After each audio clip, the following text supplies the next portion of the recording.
ಅನಿರುದ್ಧ ಇನ್ನೇನು ಫೋನನ್ನು ಸೈಲೆಂಟ್ ಮೋಡ್ಗೆ ಹಾಕಬೇಕು ಅನ್ನುವಷ್ಟರಲ್ಲಿ ಫೋನ್ ರಿಂಗಾಯಿತು.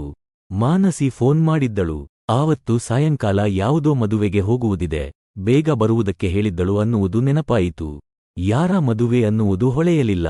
ಮೀಟಿಂಗೂ ಮುಗಿಸಿ ಹೊರಟು ಬಿಡುವುದು ಅಂತ ತೀರ್ಮಾನಿಸಿ ಅನಿರುದ್ಧ ಫೋನನ್ನು ಸೈಲೆಂಟ್ ಮೋಡ್ಗೆ ಹಾಕಿ ಕಾನ್ಫರೆನ್ಸ್ ಹಾಲ್ ಬಾಗಿಲಿನ ಹತ್ತಿರ ಇರುವ ಟೇಬಲ್ಲಿನ ಮೇಲೆ ಇಟ್ಟ. ಅನಿರುದ್ಧ ಕಾನ್ಫರೆನ್ಸ್ ಹಾಲ್ಗೆ ಕಾಲಿಡುವ ಮೊದಲು ಫೋನನ್ನು ಸೈಲೆಂಟ್ ಮೋಡ್ಗೆ ಹಾಕುತ್ತಾನೆ. ಮಿಕ್ಕವರೆಲ್ಲರೂ ಹಾಗೇ ಮಾಡಬೇಕೆಂದು ತಾಕೀತು ಮಾಡಿದ್ದಾನೆ. ಮೀಟಿಂಗ್ ನಡೆಯುವುದು 45 ನಿಮಿಷ, ಅಷ್ಟರಲ್ಲಿ ಪ್ರಳಯವೇನೂ ಆಗುವುದಿಲ್ಲ. ಮೀಟಿಂಗಿನತ್ತ ಎಲ್ಲರ ಸಂಪೂರ್ಣ ಗಮನ ಇರಬೇಕು ಅಂತ ಅನಿರುದ್ಧ ಹೇಳಿಬಿಟ್ಟಿದ್ದಾನೆ. ಅದಕ್ಕೆ ವರದಿಗಾರರಿಂದ ವಿರೋಧವೂ ವ್ಯಕ್ತವಾಗಿದೆ. ನ್ಯೂಸ್ ಚಾನಲ್ಲಿಗೆ 45 ನಿಮಿಷ ಬಹಳ ಸುದೀರ್ಘ ಅವಧಿ. ಅಷ್ಟರಲ್ಲಿ 8 ಬ್ರೇಕಿಂಗ್ ನ್ಯೂಸ್ಗೆ ಬೇಕಾದಷ್ಟು ಘಟನೆಗಳು ನಡೆಯಬಹುದು. ಫೋನ್ ಇಲ್ಲದೆ ಹೋದರೆ ಸುದ್ದಿ ಕೈತಪ್ಪಿ ಹೋಗುತ್ತದೆ ಎಂಬ ವಾದವನ್ನೆಲ್ಲ ಅನಿರುದ್ಧ ತಳ್ಳಿಹಾಕಿ, 3/4 ಗಂಟೆಯಲ್ಲಿ ಏನೇ ಆದರೂ ನಾನು ಜವಾಬ್ದಾರ. ಮೀಟಿಂಗಿಗೆ ಬರುವಾಗ ಫೋನ್ ಬಿಟ್ಟು ಬರಬೇಕು ಎಂದು ಆದೇಶ ಹೊರಡಿಸಿದ್ದಾನೆ. ವರದಿಗಾರರು ಹೆದರಿಸಿದ ಹಾಗೆ ಅವನು ಈ ನಿಯಮ ಜಾರಿಗೆ ತಂದ 8 ವರ್ಷಗಳಲ್ಲಿ ಅಂಥ ಮಹತ್ವದ ದುರ್ಘಟನೆಗಳೇನೂ ಮೀಟಿಂಗು ನಡೆಯುತ್ತಿರುವ ಹೊತ್ತಲ್ಲಿ ನಡೆದಿರಲಿಲ್ಲ. ಅನಿರುದ್ಧನಿಗೆ ಸಂಪಾದಕೀಯ ಮೀಟಿಂಗಿನಲ್ಲಿ ಭಾಗವಹಿಸುವುದು ಇಷ್ಟವಾದ ಕೆಲಸವೇನಲ್ಲ. ಹಾಗೆ ನೋಡಿದರೆ ಅವನನ್ನು ಇನ್ನಿಲ್ಲದಂತೆ ಬಾಧಿಸುವುದು ಪ್ರತಿದಿನ 7 ಗಂಟೆಗೆ ಶುರುವಾಗುವ ಎಡಿಟೋರಿಯಲ್ ಮೀಟಿಂಗು. ಮಾರನೆಯ ದಿನ ಚಾನಲ್ಲಿನಲ್ಲಿ ಯಾವ ಸುದ್ದಿ ಪ್ರಸಾರ ಮಾಡಬೇಕು, ಹಿಂದಿನ ದಿನ ಪ್ರಸಾರ ಮಾಡಿದ ವರದಿಗಳ ಪರಿಣಾಮ ಏನಾಗಿದೆ ಅನ್ನುವುದನ್ನು ಸಂಪಾದಕೀಯ ಸಭೆಯಲ್ಲಿ ಚರ್ಚಿಸುವಾಗೆಲ್ಲ ಅನಿರುದ್ಧನಿಗೆ ತಾನು ಜಗತ್ತಿನಲ್ಲೇ ಅತ್ಯಂತ ನಿರುಪಯುಕ್ತ ಕೆಲಸ ಮಾಡುತ್ತಿದ್ದೇನೆ ಅನ್ನಿಸುತ್ತಿರುತ್ತದೆ. ಪ್ರತಿಯೊಬ್ಬ ವರದಿಗಾರನು ಯಾರಿಗೂ ಸಂಬಂಧವಿಲ್ಲದ ಸುದ್ದಿಗಳ ಜತೆ ಮೀಟಿಂಗಿಗೆ ಬಂದು ಕೂತಿರುತ್ತಾನೆ. ಅಂಥ ಅರ್ಥಹೀನ ಸುದ್ದಿಗಳನ್ನು ಸಂಪಾದಕೀಯ ಮಂಡಳಿಯ ಯಾರೊಬ್ಬರೂ ವಿರೋಧಿಸುವ ಧೈರ್ಯ ಮಾಡುವುದಿಲ್ಲ. ಯಾವ ಸುದ್ದಿ ವೈರಲ್ ಆಗುತ್ತದೆ, ಯಾವುದರಿಂದ ಟೆಲಿವಿಷನ್ ರೇಟಿಂಗ್ ಜಾಸ್ತಿಯಾಗುತ್ತದೆ ಅಂತ ಯಾರಿಗೂ ಗೊತ್ತಿಲ್ಲದೇ ಇರುವುದರಿಂದ ಯಾವ ಸುದ್ದಿಯನ್ನು ಯಾರೂ ಸ್ಟುಪಿಡ್ ಅಂತ ತಳ್ಳಿಹಾಕಲು ಹೋಗುವುದಿಲ್ಲ. ನ್ಯೂಸ್ ಚಾನಲ್ಲಿನಲ್ಲಿ ಪ್ರಸಾರವಾಗುವ ಸುದ್ದಿಗಳು ಸ್ಟುಪಿಡ್ ಮತ್ತು ಸಿಲ್ಲಿ ಆಗಿದ್ದಷ್ಟು ಹೆಚ್ಚು ಪರಿಣಾಮಕಾರಿ ಆಗಿರುತ್ತವೆ ಎನ್ನುವುದು ಅನಿರುದ್ಧನಿಗೂ ಗೊತ್ತಾಗಿ ಹೋಗಿದೆ. ಅನಿರುದ್ಧನಿಗೆ 53 ವರ್ಷ, ನಿವೃತ್ತಿಗೆ ಇನ್ನೂ 7 ವರ್ಷ ಇದೆ. ತಾನು ಮೀಟಿಂಗಿಗೆ ಬರದೆ ಹೋದರೂ ಏನೂ ವ್ಯತ್ಯಾಸವಾಗುವುದಿಲ್ಲ ಅನ್ನುವುದು ಅನಿರುದ್ಧನಿಗೆ ಗೊತ್ತಿದೆ. ಅವನಿಗಿಂತ ಜಾಣರಾದ ವರದಿಗಾರರು, ಇನ್ಪುಟ್ ಔಟ್ಪುಟ್ ಎಡಿಟರುಗಳು ಇದ್ದಾರೆ. ಅವರೇ ಎಲ್ಲವನ್ನೂ ನಿಭಾಯಿಸಿಕೊಂಡು ಹೋಗುತ್ತಾರೆ. ಅಷ್ಟಕ್ಕೂ ನ್ಯೂಸ್ ಚಾನಲ್ ನಡೆಯುವುದು ನಾವು ಯಾವ ಸುದ್ದಿ ಹಾಕಬೇಕು ಅನ್ನುವುದಕ್ಕಿಂತ ಹೆಚ್ಚಾಗಿ ಬೇರೆ ಸುದ್ದಿವಾಹಿನಿ ಯಾವ ಸುದ್ದಿ ಹಾಕಿದೆ ಅನ್ನುವುದರ ಮೇಲೆ ಅನ್ನುವುದನ್ನು ಅನಿರುದ್ಧ ಹೇಳುತ್ತಲೇ ಬಂದಿದ್ದಾನೆ. ಆದರೆ ಅನಿರುದ್ಧನಿಗಿರುವ ಭಯದ ಸ್ವರೂಪವೇ ಬೇರೆ. ವರದಿಗಾರರಿಗೆ ರೇಟಿಂಗ್ ಹೆಚ್ಚಿಸುವುದರಲ್ಲಿ ಮಾತ್ರವೇ ಆಸಕ್ತಿ. ಅವರು ಸುದ್ದಿಯ ಮೂಲವನ್ನಾಗಲಿ ಸತ್ಯಾಸತ್ಯತೆಯನ್ನಾಗಲಿ ಆ ಸುದ್ದಿಯಿಂದ ಏನೇನು ಪರಿಣಾಮ ಆಗುತ್ತದೆ ಅನ್ನುವುದನ್ನಾಗಲಿ ಗಮನಿಸಲಿಕ್ಕೆ ಹೋಗುವುದಿಲ್ಲ. ಅವರ ಪ್ರಕಾರ ಜಗತ್ತಲ್ಲಿರುವುದು 2 ವಿಭಾಗ: ಓಡುವ ಸುದ್ದಿ, ಓಡದೇ ಇರುವ ಸುದ್ದಿ. ಈ ಓಡುವ ಸುದ್ದಿಗಳ ಹಿಂದೆ ಬಿದ್ದು ಅನಿರುದ್ಧ ಸಾಕಷ್ಟು ಮುಜುಗರದ ಪ್ರಸಂಗಗಳನ್ನು ಅನುಭವಿಸಿದ್ದಾನೆ. ಅವನು ನಡೆಸುತ್ತಿರುವ ಕರ್ನಾಟಕ ನ್ಯೂಸ್ ವಾಹಿನಿಗೆ ಬಂಡವಾಳ ಹೂಡಿದವರ ವಿರುದ್ಧವೇ ಸುದ್ದಿಗಳು ಪ್ರಸಾರವಾಗಿವೆ. ಅವರ ವ್ಯಾಪಾರ ಬಿದ್ದು ಹೋಗಿದೆ, ಸಾಕಷ್ಟು ಮುಖಭಂಗ ಅನುಭವಿಸುವಂತಾಗಿದೆ. ಅಂಥ ಯಾವುದೇ ಅನಾಹುತ ಆಗದಂತೆ ನೋಡಿಕೊಳ್ಳಲಿಕ್ಕೆಂದೇ ಅನಿರುದ್ಧ ಸಂಪಾದಕೀಯ ಸಭೆಗೆ ಬರುತ್ತಾನೆ. ಪ್ರತಿಯೊಂದು ಸುದ್ದಿಯ ಎಲ್ಲಾ ಆಯಾಮಗಳನ್ನು ಚರ್ಚಿಸುತ್ತಾನೆ. ಆ ಸುದ್ದಿಗೆ ಯಾರನ್ನೆಲ್ಲ ಕನೆಕ್ಟ್ ಮಾಡಬಹುದು, ಯಾರ ಹೆಸರನ್ನು ಪ್ರಸ್ತಾಪ ಮಾಡಬಾರದು, ಸುದ್ದಿಯನ್ನು ಯಾವ ಕೋನದಿಂದ ನೋಡಬೇಕು ಅನ್ನುವುದೆಲ್ಲ ಸಂಪಾದಕೀಯ ಸಭೆಯಲ್ಲೇ ನಿರ್ಧಾರ ಮಾಡುತ್ತಾನೆ. ಇಷ್ಟಾದರೂ ಎಷ್ಟೋ ಸಲ ಅವನ ಕೈಮೀರಿ ಆಗಬಾರದ್ದು ಆಗಿ ಹೋಗುತ್ತದೆ. ಆವತ್ತು ಮೀಟಿಂಗಿನಲ್ಲಿ ತಲೆಹೋಗುವಂಥ ಸುದ್ದಿಗಳೇನೂ ಇರಲಿಲ್ಲ. ಕ್ರೈಮ್ ರಿಪೋರ್ಟರ್ ಬಲದೇವ್ ಒಂದು ಸ್ಟಿಂಗ್ ಆಪರೇಷನ್ ಮಾಡಿದ್ದ. ಸಂಜೀವಿನಿ ಮಲ್ಟಿಸ್ಪೆಷಾಲಿಟಿ ಆಸ್ಪತ್ರೆಯಲ್ಲಿ ಒಬ್ಬನಿಗೆ ಬೇರೆ ಬೇರೆ ಟೆಸ್ಟ್ ಮಾಡಿಸಿ ತಕ್ಷಣವೇ ಅಡ್ಮಿಟ್ ಆಗುವಂತೆ ಸೂಚಿಸಿದ್ದರು.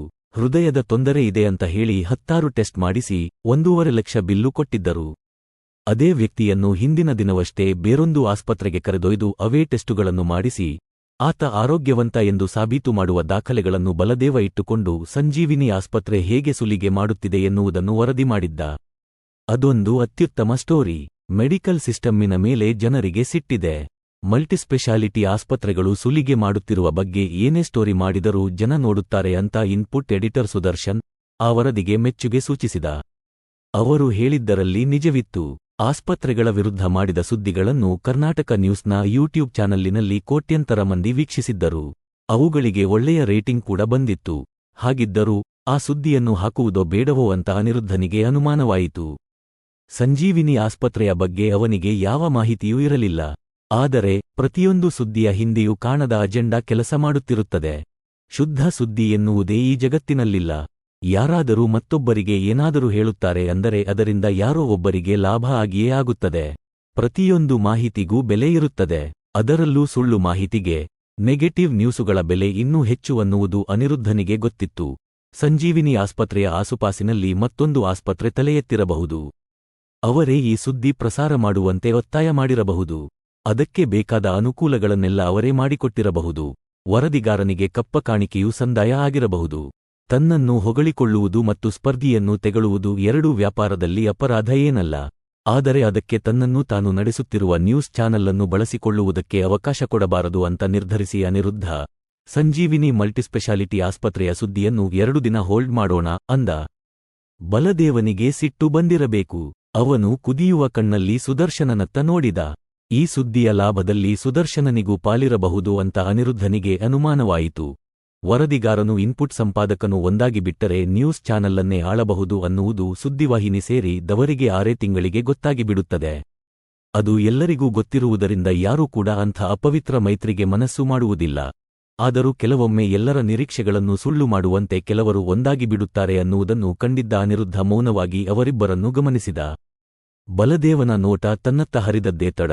ಸುದರ್ಶನ ಥಟ್ಟನೆ ಏನು ಹೇಳಬೇಕು ಅಂತ ಗೊತ್ತಾಗದೆ, ಹಾಗೇ ಮಾಡೋಣ ಸರ್, ಆದರೆ ನಾಳೆಗೆ ಯಾವ ಸೆನ್ಸೇಷನಲ್ ಸುದ್ದಿಯೂ ಇಲ್ಲ. ಈ ಸುದ್ದಿ ಚೆನ್ನಾಗಿಯೇ ಓಡುತ್ತೆ. ಅಲ್ಲದೆ ನಾಳೆ ವರ್ಲ್ಡ್ ಹೆಲ್ತ್ ಡೇ. ಆ ಸಂದರ್ಭಕ್ಕೆ ಚೆನ್ನಾಗಿ ಹೊಂದುತ್ತದೆ ಅಂದ. ಬಲದೇವನ ಮುಖದಲ್ಲಿ ನೆಲೆಸಿದ್ದ ಅಸಹನೆ ಇನ್ನೂ ಕರಗಿರಲಿಲ್ಲ. ಅನಿರುದ್ಧ ಮತ್ತೆ ಯಾವುದನ್ನೂ ಖಚಿತಪಡಿಸದೆ ನೋಡೋಣ ಎಂದ. ಬಲದೇವನಿಗೆ ಸಿಟ್ಟು ಏರಿತೆಂದು ಕಾಣುತ್ತದೆ. ಅವನು ಟಿಆರ್ಪಿ ಮೀಟಿಂಗಲ್ಲಿ ಎಲ್ಲರೂ ನನ್ನನ್ನೇ ಬೈತೀರಿ, ರೇಟಿಂಗ್ ಬರೋ ವರದಿಗಳನ್ನು ತಗೊಂಡು ಬಂದರೆ ಪಕ್ಕಕ್ಕಿಡುತ್ತೀರಿ, ಇದು ಸಿಕ್ಕಾಪಟ್ಟೆ ವೈರಲ್ ಆಗೋ ಸ್ಟೋರಿ, ನಾವು ಚೆನ್ನಾಗಿ ಪ್ರೆಸೆಂಟ್ ಮಾಡಿದರೆ ನಮ್ಮ ಚಾನಲ್ ಕ್ರೆಡಿಬಿಲಿಟಿಯೂ ಹೆಚ್ಚಾಗುತ್ತೆ ಅಂತ ಸಾವಧಾನದಿಂದ ಹೇಳಿದ. ಆ ಸಂಯಮದ ಮಾತಲ್ಲೂ ಸಿಟ್ಟು ಧುಮುಗುಡುತ್ತಿರುವುದು ಗೊತ್ತಾಗುತ್ತಿತ್ತು. ಅಷ್ಟು ಹೊತ್ತಿಗೆ ಕಾನ್ಫರೆನ್ಸ್ ರೂಮಿನ ಬಾಗಿಲು ತಳ್ಳಿ ಅನಿರುದ್ಧನ ಸೆಕ್ರೆಟರಿ ಮನೋಹರಿ ಕೊಂಚವೇ ತಲೆ ಒಳಗೆ ಹಾಕಿ ಮೇ ಐ ಕಮಿನ್ ಅಂತ ಕೇಳಿದಳು.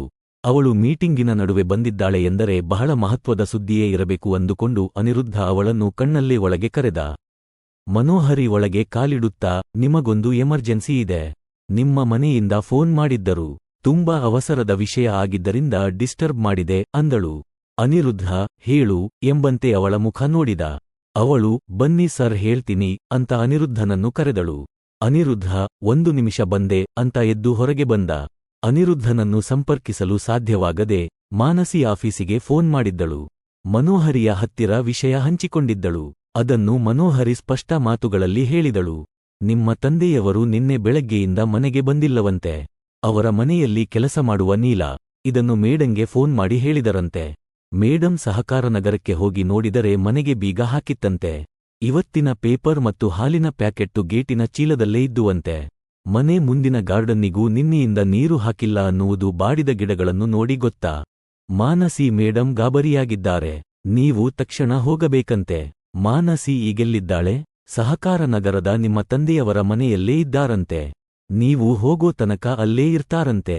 ನನ್ನ ಡ್ರೈವರ್ಗೆ ಹೊರಡ್ತಿದ್ದೀನಿ ಅಂತ ಹೇಳು, ನಾನು ಮಾನಸಿ ಹತ್ರ ಮಾತಾಡ್ತೀನಿ ಅಂತ ಹೇಳಿ ಅನಿರುದ್ಧ ಕಾನ್ಫರೆನ್ಸ್ ರೂಮಿನತ್ತ ನಡೆದ. ಬಾಗಿಲ ಬಳಿ ಇಟ್ಟಿದ್ದ ಫೋನ್ ಕೈಗೆತ್ತಿಕೊಂಡು ನೋಡಿದ. 16 ಮಿಸ್ಡ್ ಕಾಲ್ಗಳಿದ್ದವು.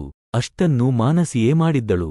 ನೀವು ಮೀಟಿಂಗ್ ಮುಂದುವರಿಸಿ, ಐ ನೀಡ್ ಟು ಗೋ, ಸಣ್ಣ ಎಮರ್ಜೆನ್ಸಿ, ನಾಳೆ ಸಿಗ್ತೀನಿ ಅಂತ ಹೇಳಿ ಅನಿರುದ್ಧ ಹೊರಡುತ್ತಿದ್ದಂತೆ ಸುದರ್ಶನ್ ಕೇಳಿದ. ಸಂಜೀವಿನಿ ಹಾಸ್ಪಿಟಲ್ ಸ್ಟೋರಿ ಏನು ಮಾಡೋಣ ಅನಿರುದ್ಧ? ನಾಳೆಗೆ ತಗೊಳ್ಳೋದಾ ಬೇಡವಾ? ಅನಿರುದ್ಧನಿಗೆ ಯಾವುದು ಸ್ಪಷ್ಟವಾಗಲಿಲ್ಲ. ಮನಸ್ಸಿನ ತುಂಬಾ ಅಪ್ಪನೇ ತುಂಬಿದ್ದರು. ನೀವೇ ನಿರ್ಧಾರ ಮಾಡಿ. ಯಾವುದೇ ಕಾಂಪ್ಲಿಕೇಶನ್ ಇಲ್ಲ ಅಂದರೆ ಪ್ರಸಾರ ಮಾಡಿ, ಐ ಮೀನ್ ಲೀಗಲ್ ಕಾಂಪ್ಲಿಕೇಶನ್ಸ್ ಅಂದ ಅನಿರುದ್ಧ. ಲೀಗಲ್ ಡಿಪಾರ್ಟ್ಮೆಂಟ್ ಹತ್ರ ಮಾತಾಡಿದ್ದೀನಿ, ಅವರು ಯಾವುದೇ ಸಮಸ್ಯೆ ಇಲ್ಲ ಅಂತ ಹೇಳಿದ್ದಾರೆ. ನಮಗೆ ಬೇಕಾಗಿರೋದು ಎಡಿಟೋರಿಯಲ್ ಕ್ಲಿಯರೆನ್ಸ್ ಮಾತ್ರ ಅಂತ ಬಲದೇವ್ ಕಟುವಾಗಿ ಹೇಳಿದ. Then go ahead Sudarshan, you take a call ಅಂತ ಹೇಳಿ ಅನಿರುದ್ಧ ಹೊರಟುಬಿಟ್ಟ. ಅವನು 7ನೇ ಮಹಡಿಯಿಂದ ಮೆಟ್ಟಿಲಿಳಿದು ಬರುವ ಹೊತ್ತಿಗೆ ಕಾರು ಕಾಯುತ್ತಿತ್ತು. ಕಾರು ಹತ್ತುತ್ತಿದ್ದಂತೆ ಅನಿರುದ್ಧ ಮಾನಸಿಗೆ ಫೋನ್ ಮಾಡಿದ. ನಾನೀಗ ಹೊರಟಿದ್ದೀನಿ, ಏನಾದ್ರೂ ಗೊತ್ತಾಯ್ತಾ ಕೇಳಿದ. ಮಾನಸಿ, ಇಲ್ಲ, ನಾನು ಯಾರನ್ನೂ ಕೇಳೋದಕ್ಕೆ ಹೋಗಿಲ್ಲ. ಪೊಲೀಸ್ ಕಂಪ್ಲೇಂಟ್ ಕೊಡೋದಾ ಅಥವಾ ಕಾಯೋದಾ ಕೇಳಿದಳು. ನಾನು ಬರ್ತಿದ್ದೀನಿ, ಮಾತಾಡೋಣ. ಮನೆ ಕೀ ಇದೆಯಾ ನಿನ್ನ ಹತ್ರ ಕೇಳಿದ. ಇಲ್ಲ, ನಾನು ಹೊರಗಡೆ ಕಾರಲ್ಲಿ ಕೂತಿದ್ದೀನಿ. ನೀಲಾಳ ಮನೇಲಿ ಒಂದು ಸೆಟ್ ಕೀ ಇದೆಯಂತೆ.